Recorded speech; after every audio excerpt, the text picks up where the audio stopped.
stand for the word of the Lord.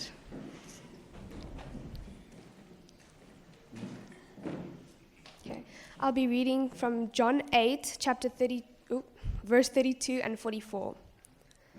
You will know the truth, and the truth will set you free. And 44, you are of your father, the devil, and you want to carry out your father's desires. He was a murderer from the beginning and does not stand in the truth, because there is no truth in him when he tells a lie. He speaks from his own nature, because he is a liar and the father of lies. This is the word of the Lord. Fam, I am super excited to get going in today's sermon, to continue our sermon series. Before I do that, let me just say, I would love to testify about God's love, God's grace, God's mercy, God's saving power, and the transformative power of the Holy Spirit. Today, 21 years ago, I surrendered my life to Christ. Yeah. So it was the 17th of May, 2005. I left News Cafe in Olympus, Pretoria East. My suicidal ideation had reached its peak. My depression had reached its peak. I had a solid plan to take my own life. And God, in His sovereignty and amazing power, thwarted my plan. So I got home, and I was even more depressed because now I'm alive and I don't want to be. And I knew that I could give my life back to Him, because someone once told me that God will always take you back. And that evening, my words were, God, I have made a mess of my life. And I'm done. So now I'm going to give it back to you and see what you do with it. Fam, 21 years later, I am so glad that I did it. I'm turning 41 in August now. So I've reached that point now where I've been a devoted follower of Jesus for a longer time than I haven't been in my life. And let me just say, it is the biggest, most awesome, indescribable adventure I've ever been on. There really is nothing better than following Jesus. And I'm really thankful to Him today. So this morning when I woke up, I started with, God, good morning. Thank you, thank you, thank you, thank you, thank you, thank you, thank you, thank you. There would have been nothing of the last 21st years if I was able to take my life on that evening.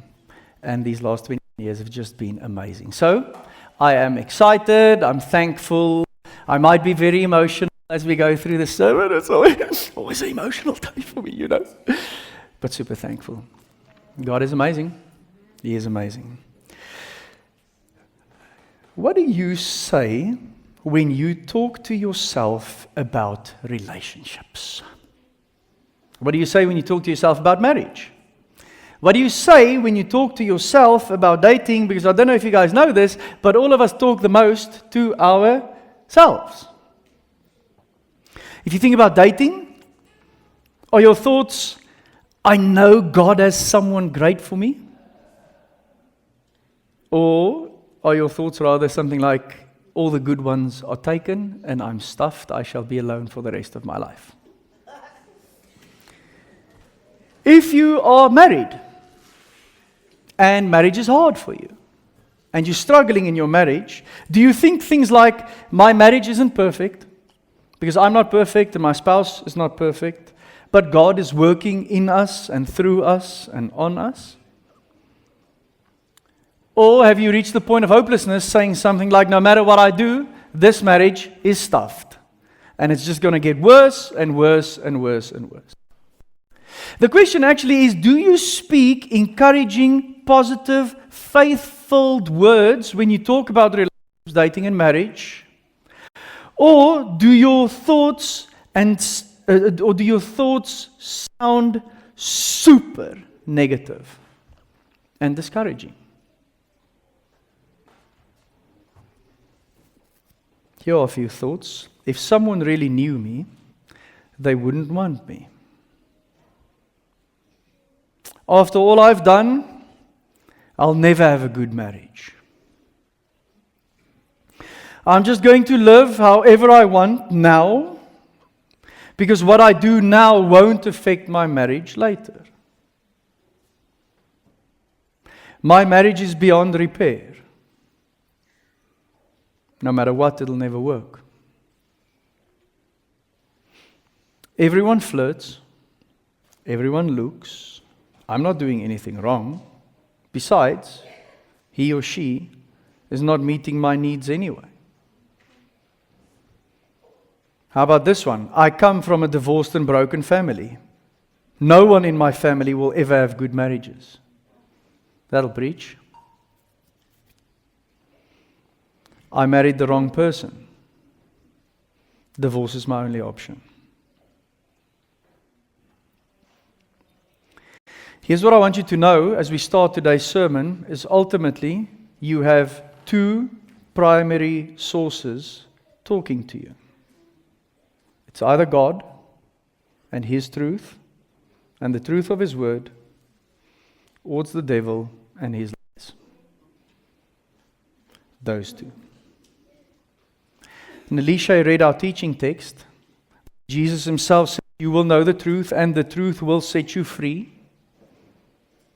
And then He said in verse 44, the devil is a liar and he is the father of lies. When he tells a lie, he speaks from his own nature. He can do nothing else than tell lies. So everything I just read to you and all the things that went through your heart and your head either come from one of these two sources. So it's either a good God who speaks the truth, or it is a lying, good-for-nothing devil who absolutely hates you and who wants to destroy you. Listen to me, fam. The devil does not care about you. He doesn't. He hates you. He hates me. He hates Marie. He hates our marriage. He hates our kids. He wants to kill us. He never sits back and goes, woo! Reino has worked hard this week. Let's give him a break. Also, the devil isn't posed and chilled in his office with a little whiteboard and a plan of how to take Reino down. The devil is a narcissistic, running around, immature, selfish being who doesn't want you nor I to experience anything that he can't experience. That's who he is. So don't think it's one lie a day. It is one lie every single second he can. Because he hates you. Because we have bodies. And he doesn't. He can use this body to love other people. And he can't. And we can be reconciled to God through the gospel. And he cannot because he's had his chance. He can have nothing that we have. That's why he lies to us. And on the same way, or in the same way, God the Father keeps on speaking truth and love and grace and mercy through His Holy Spirit inside of us the whole time. Truth will silence the lies and it will set you free. So today we're going to talk about 4 lies that destroy marriages. And just before we get in there, I do want to remind you that next week we will have a panel discussion. Lerato will be our host. Myself and Marie and Shiami and Sanaba will sit here. Lerato will ask us questions that you send us, and then we will answer them and hopefully give you an opportunity to have your questions answered and to get to know us a little bit better when we open up curtains to our marriages. So here's the QR code again. We have received some good questions. I am excited about them. So scan the QR code. The form closes today. The form closes today. So there's the QR code. The QR code is at our info center as well. Tonight we'll close the form and then you've had your opportunity to ask us our questions, your questions. Let's pray. Lord Jesus, we want to hear your truth because you said that the truth will set us free. And we want to resist the lies. We want to rebuke the lies. We want to see the lies. And we want to stand against the lies that the enemy feeds us. We do not want our marriages to be destroyed. We want our marriages to flourish. And even if we aren't married, we want our marriages to flourish one day. And therefore, I ask you now through your Holy Spirit to illuminate our hearts and minds as we work through these things. Because we want our marriages to honor you. We want our marriages to be a picture of you, Lord Jesus, and us, the church. So work in us now, I pray. In your name, amen. 4 lies that destroy marriages. First lie, I can change him or her. Did you guys hear the chuckles? Did you hear the snorts of those who didn't want to chuckle, but who know that it's true? There was a French writer in the 18th century. His name is Nicolas Chamfort. I think that's how you say it. He wasn't a Christian. He was a writer and a comedian and a cynic. But he said this. He said, in marriage, the woman hopes the man will change. And he doesn't. The man hopes the woman won't change. And she does. Nicolas Chamfort, 1741 to 1794. So, look, he's right, 100%.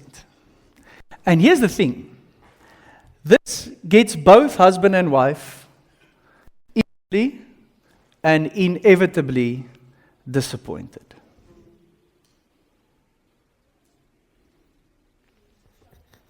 So tempted to say, can I get a witness? But we could just leave that. So I know. And I know that you know. You know, when you date, people say stuff like, opposites attract. Huh? You are so attracted to each other because you're so different. And then you get married. And then you sit on the pastor's couch and you say, opposites attack. Yeah. So all y'all that want to date one day and that want to be married, did you just hear all the married people laugh? Think about it. You fall in love with a guy and you love the fact that he doesn't plan, he's so chill, he goes with the flow, not too bothered about anything. Oh, I love it. And then you marry him and then you want to kill him for exactly that characteristic because he never does anything. And it's always chaos and he picks up nothing after himself. He doesn't even see that as a problem. Or gentlemen, you fall in love with a woman and you say things like, oh, she's so strong and so confident in her character, I love it. She walks into a room and she just takes over things, gets me going. And then you get married and you say things like, she's so controlling. She wants everything her way. She nags and nags and nags. The disappointment is equal on both sides. You get married and you say things like, I wish that he would just make me a priority. You get married and you say things like, I wish that her life didn't revolve as much around the kids. You get married and then you say things like, I wish he or she just wouldn't drink so much. You get married and then you say things like, I wish that he or she could just control their temper. You get married and you very soon realize that something's gotta change. Now, how do we change? Because I can give you no Bible verse that says, here's how you go about changing your spouse in marriage. You criticize them every day about every single thing. You nag and nag and nag until you get their attention. And then you beg and beg and beg for change until they can't hold out with you anymore. No verse for that.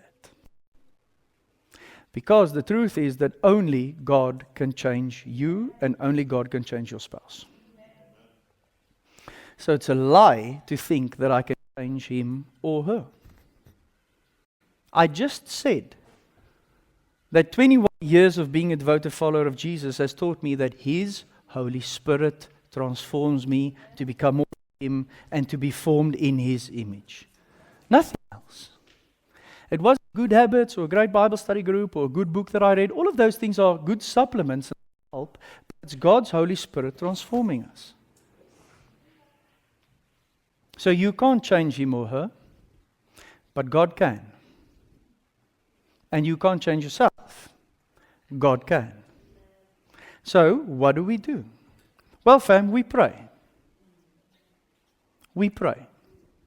Firstly, you pray for God to change them, and you pray for God to change you. You guys with me? Let me tell you a story about December 2013. Now, Marie always challenges me when I speak about our marriage or when I speak about our relationship. She says, "Why do you always only throw yourself under the bus? You never say anything negative about me. People will think that I never make mistakes." And then I say to her, "Love, because I throw myself under the bus, it's just far easier, but today, I am going to throw her under the bus, fam. It's going to be awesome." I'm just joking, love. But let me tell you a story about 2013. So November of 2013, I worked 280 hours that month. 70 hours a week, which equals 10 hours a day, 7 days a week straight. I had 8 weddings that November. Friday, Saturday, Thursday, Saturday, Friday, Saturday. And I was on a preaching hot streak at the church I was at the moment, so I preached most Sundays 4 services a Sunday, with something that had to do with ministry around lunch, and then something after the evening service with our young adults. It was a dog show. I just worked. We didn't have kids back then, and there were no streaming services, so I worked. We had a lot of conflict in November 2013, and obviously, one can see why. But we just couldn't find a way to have good, uplifting conflict. We just couldn't. I used all the tools in the tool shed, because remember, we were well prepared for marriage. I had the books. I even counseled some other couples, before they got married, about how to do this. So we tried everything, from listening to making an appointment, to using I statements, to mirroring, to paraphrasing, to repenting, to saying sorry, to granting forgiveness, to walking through the cycle of forgiveness. It just didn't work. Our house was like a post-apocalyptic wasteland. It was hard. I felt that month that Marie was really mean to me. Really, really mean to me. So I took it to God in prayer. And I said, "God, I don't know what to do with Marie anymore. She is just having a go." Now, hang on, all you judges. I'll get to what I did wrong. Okay. Oh, I can feel the temperature in the room going, "Oh, you also had a part in that." I did. Relax. We're going to get there now. But point is, I remember getting to a point where I couldn't help us to solve the conflict anymore. So I just prayed about it. And my prayer was, I've got no idea what to do next. I'm willing to be changed, and I also want you to convict her of this pattern, because it's really not helping us. And then have her come to me and say, "Hey, I was convicted by the Holy Spirit. We need to change this thing around." So we had the opportunity to actually go away for just a week before Christmas that year. We went to Dullstroom, or Dullstroom, however you want to say it. And because I had to start working again after Christmas. And I was already smashed. And got up one morning, left the bedroom of our little cottage, sat down, read the Bible, and then I picked up another book to also do some reading. And Marie just flung open the door. She came running to me. She got on my lap, and she just started weeping. And she said, "I am so convicted of how bad I've been to you over the last 6 weeks. I woke up and the Holy Spirit convicted me to come and say sorry to you." And I said, "Great. There's nothing like weeping together as a married couple." But here's what I learned. Prayer may or may not change your spouse, but it will always change you. Are you guys with me? And I remember that.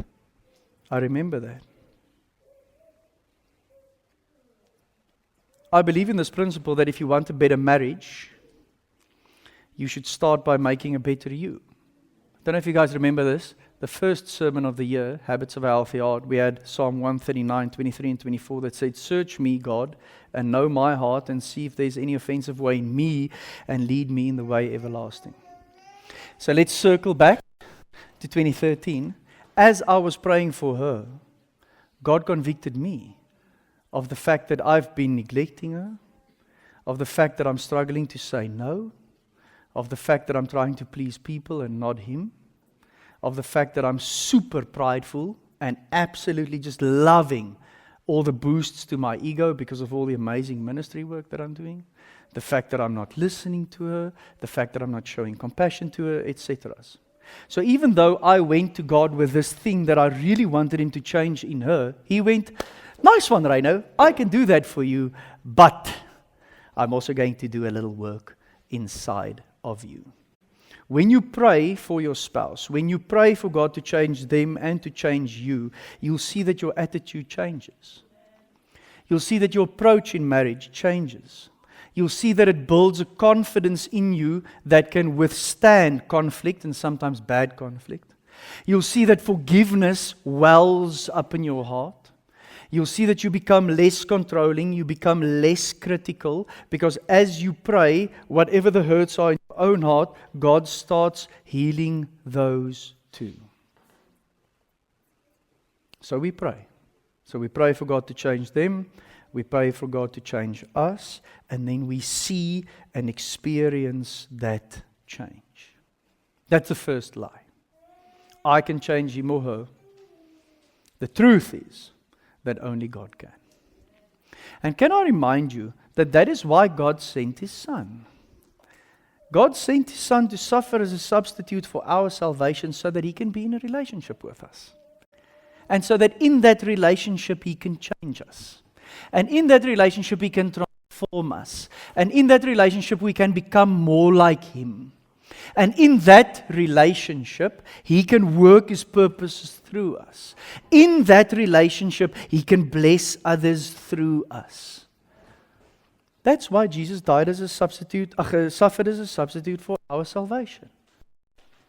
So it's easy for me to say you should pray, but I want you to know that the price that was paid for you to be able to pray for change in your spouse and change in yourself was the life of Jesus Himself. He paid a great price to be reconciled with you so that you can experience everything that I just explained. It's a beautiful thing to be reconciled to God and to be in a relationship with Him. It's a beautiful thing to repent, to turn like I did 21 years ago and to just receive forgiveness. Amazing grace, how sweet the sound. It was sweet that day because I heard that I don't need to pay anything, nothing. I just had to receive. And from there, it's been 21 years of remembering this good news. Second lie. A good marriage is always 50-50. That is a lie. Look, sounds good now, doesn't it? Because 50 plus 50 equals 100. And even though it might sound good, and even though it might even seem right mathematically, it is profoundly dangerous to believe this. I got this little equation from Craig Rochelle. He says the following: half-hearted effort, 50-50, plus half-hearted commitment, 50-50, equals wholehearted disappointment. Anybody? Who would like a marriage in which you experience wholehearted disappointment? No one. Yet, we often think that we can go in there with half-hearted effort and that we can go in there with half-hearted commitment. It simply won't work. Because if you believe that marriage is 50-50, you'll always keep score. Hey, here's a little marriage truth for you.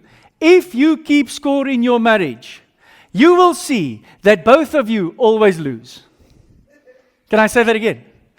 If you keep score in your marriage, you'll see that both of you always lose. There are no winners in a marriage that keeps score. Let's bring the Apostle Paul in here. Ephesians 5, verse 25. He says, husbands, love your wives just as Christ loved the church and gave Himself for her. Whew, that's a tough one. No 50-50 there.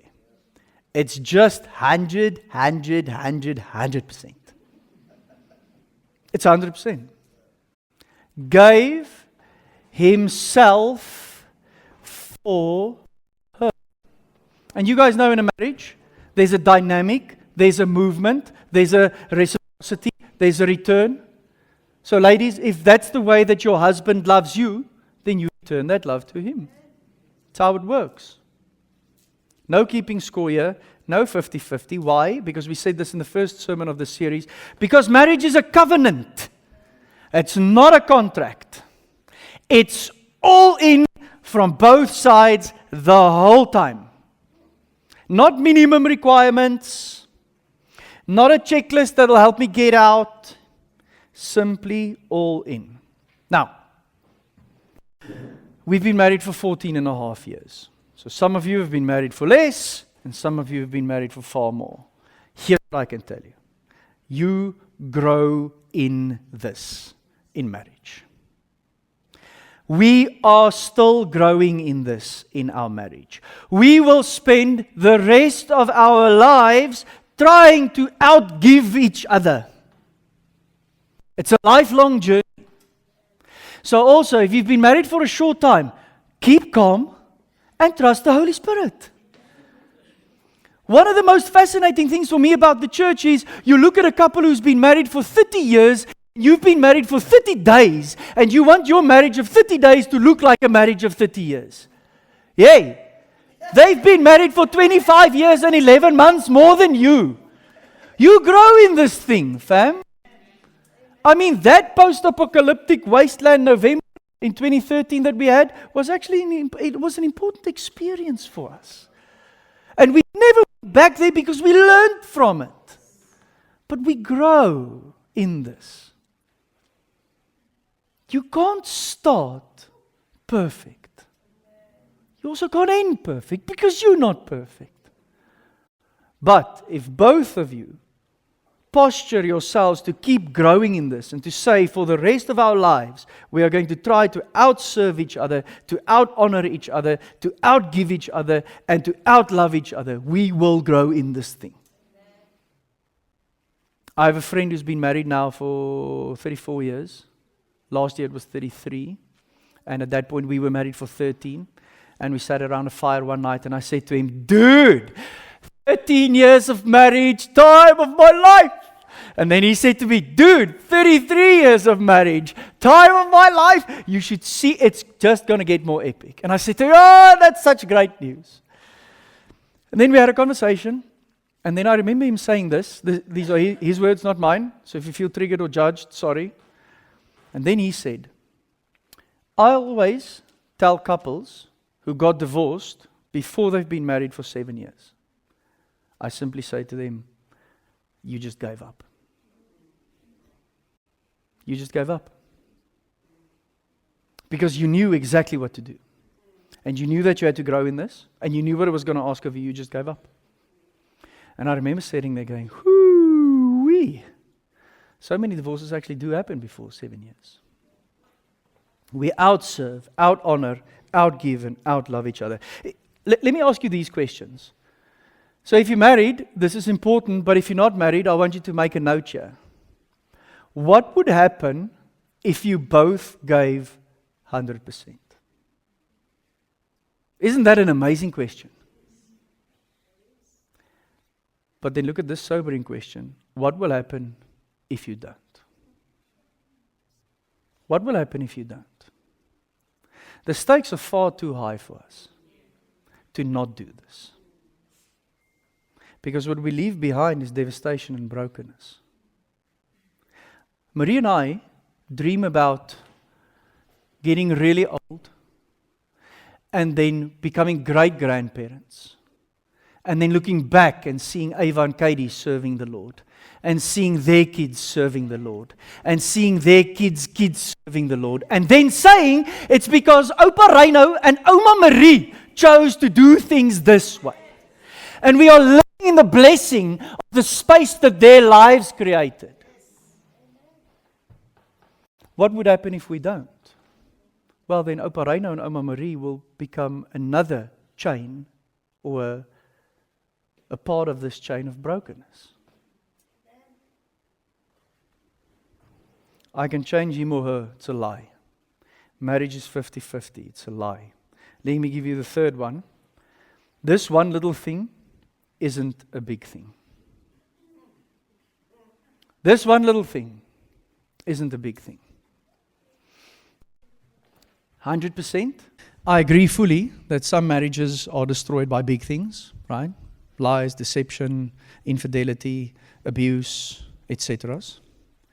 But here's the crazy thing. So many marriages are destroyed by small things that grow into big things. Because over time, they remain unchecked, they remain unconfessed, they remain unaddressed, and they compound and compound and compound, and all of a sudden, it becomes this big thing. Years of pastoral ministry have taught me that. Remember, fam, sin grows in the dark. So the moment you leave sin in the dark, it's going to grow. And it becomes bigger and bigger and bigger, and then all of a sudden it's so big it comes into the light, and then it destroys everything it sees. There's a beautiful love story in the Bible called Song of Songs. Love it. Also, some Bibles call it the Song of Solomon. It's a love story between King Solomon, one of the characters, and a Shulamite woman. And I love this part. Here's what they say in chapter 2, verse 15. Catch the foxes for us, the little foxes that ruin the vineyards, for our vineyards are in bloom. Okay, so our vineyards being in bloom means the relationship is strong. The relationship is blessed. Things are going well between King Solomon and the Shulamite woman. And then they are being attacked by foxes. Now see, here's what foxes do. Firstly, they attack the fruit. So they ruin what you can see in the relationship. But then what starts happening is a fox digs a little burrow. And then under the ground, the foxes eat the roots. And then they destroy the roots of everything that you see above the ground. So that's what a fox does. So it comes for those things that are seen first, and then comes for the things that are unseen. And that's why King Solomon, the Shulamite woman, says, catch these foxes for us. Because at the moment our vineyards are in bloom. God gifted me with a sensing personality. Right? I work on intuition, I can sense, and He's also given me a strength to be a peacemaker. So I like peace. I like harmony. Which means that in our relationship, I always strive towards peace and I strive towards harmony. So, when something happens between us, I pick it up really quickly, and then I would approach Marie and I would say, are we okay here? Something going on here? Because I'm sensing that there's a little fox running around, chowing our fruit, or looking to burrow and destroy our roots. Now, you guys can also ask Marie that sometimes I'm a little extra in that. So sometimes she says to me, dude, can I just have a bad day? Do you think it's possible that I could go through a rough patch and it's got nothing to do with you or our marriage? And then I go, yeah, that's cool. Just wanted to make sure. Just wanted to make sure that there are no foxes in this little vineyard, my Shulamite woman, because I love you. It's important that we address little problems. It's important that we address secret sins. It's important that we address uncontrolled desires. It's important that we address lustful thoughts, a critical spirit, secret spendings, secret addictions. It's important that we say things like, I have been following my ex on Facebook. And I'm realizing it's eating the fruit of our marriage. Bring it to the light. We often think that we are managing our sin. And I just want to tell you, in this amazing book called the Bible, nowhere does it say, manage your sin to the glory of God. It says, confess your sins. That's what you do.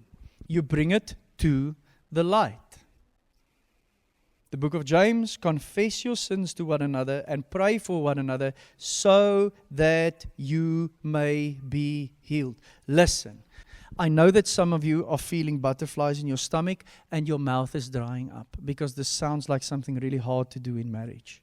I just want to tell you that 2 people kill foxes way better than only one. and that God has given us to each other in this partnership so that we can kill the foxes together. And this kind of process, confessing to one another, bringing up the small things and weeding it out, is a beautiful, beautiful part of marriage. It's such a life-giving part of marriage because you experience something of God's grace between each other. You see a relationship being restored. You see how these things and these conversations and these conflicts can be very redemptive in marriage. This little thing isn't a big thing. I'm telling you now that the truth is it's going to become a big thing. So weed it out before it destroys the whole vineyard. I can change him or her, you can't. A good marriage is 50-50. No, it's not, it's 100. And this little thing is not a big thing. No, it is in fact a big thing. Confess it, repent, and be restored. Last one. There is no hope for my marriage. That is a lie that will destroy your marriage. There's no hope for my marriage. Now, I've been in pastoral ministry for long enough to know that sometimes people think that I'm made of something else or something different. I'm not. I'm a human being just like you.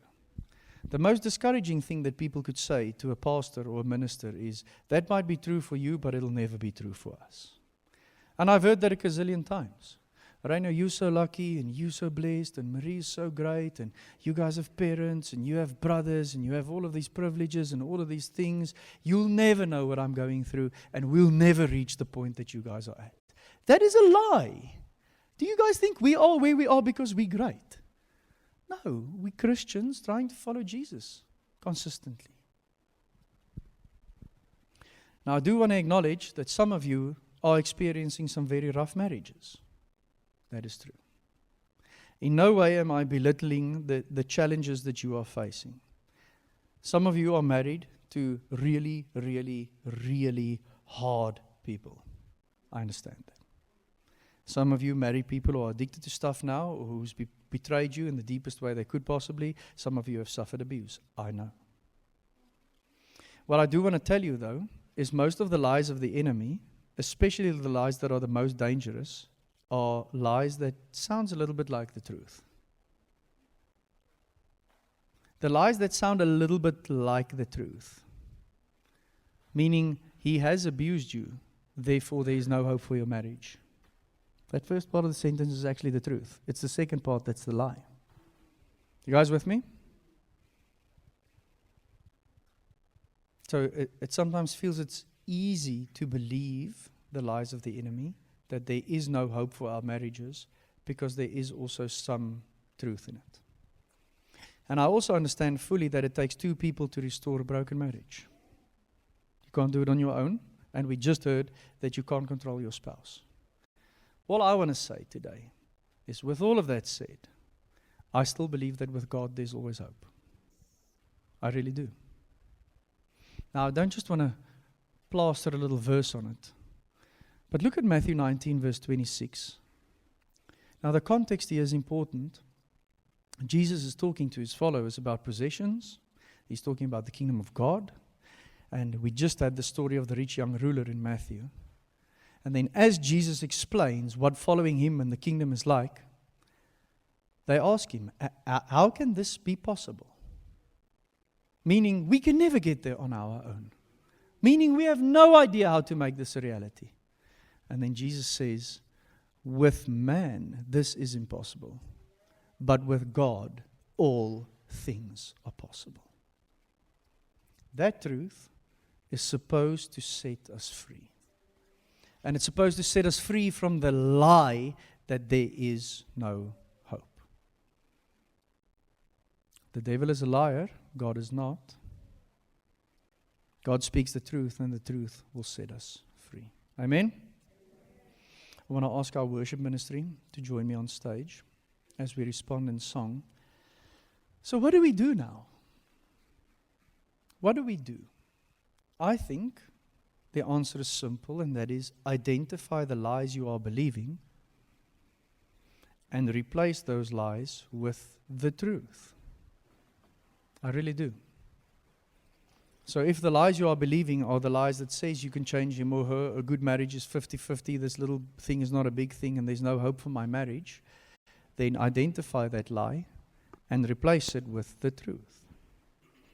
If you're married, I think you should sit down with your spouse and you should discuss these things.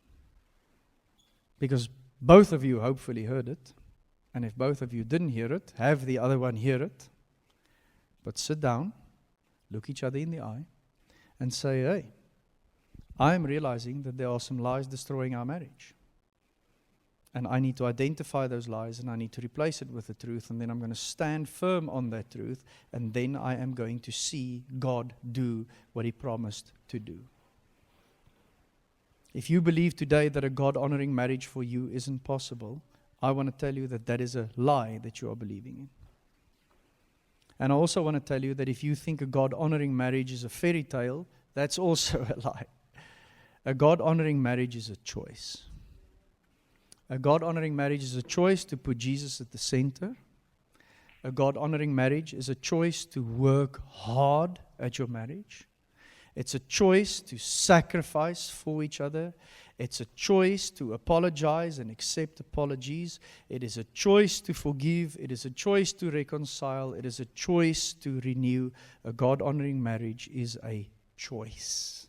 And we can make that choice and experience a God-honoring marriage by the power of the Holy Spirit. That'll make all the difference. So I think 5 responses in terms of the message today. The one is, if you've never surrendered your life to Jesus, great moment to do so. Today is the day of your salvation. You admit your sins, you believe in the forgiveness that Jesus achieved for you on the cross, and you confess Him as your Lord and Savior. Repent and receive. It's as easy as that. That's the start of an amazing transformative process in your life. And if you're married, it'll change your marriage. And if you're not married, it'll change you to become the person that God wants you to marry someone else. I think the second possible response to today would be, well, Holy Spirit, change us. Change me. And change him or her. Change us, because only you can do it. Some of you have been working really hard on your own, not seeing any fruits. How about asking God to do the deep, deep, deep change work? I think another response to today's message would be, well, Lord Jesus, I am going at 50% here. And I need your power to take me to 100. Empower me to take me to 100.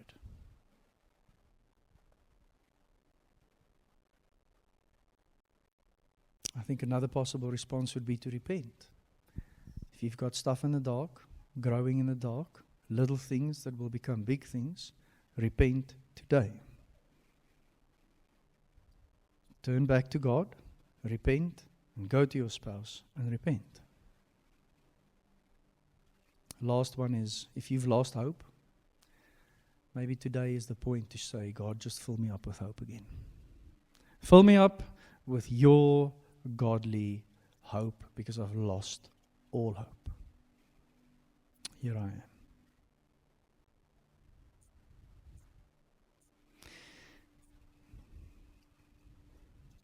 If this is your response today, I would want us to mark the moment and to actually do something with our bodies to say that I'm responding to one of these. Would you stand? If God is calling you today to do one of these, stand. I want to pray for you.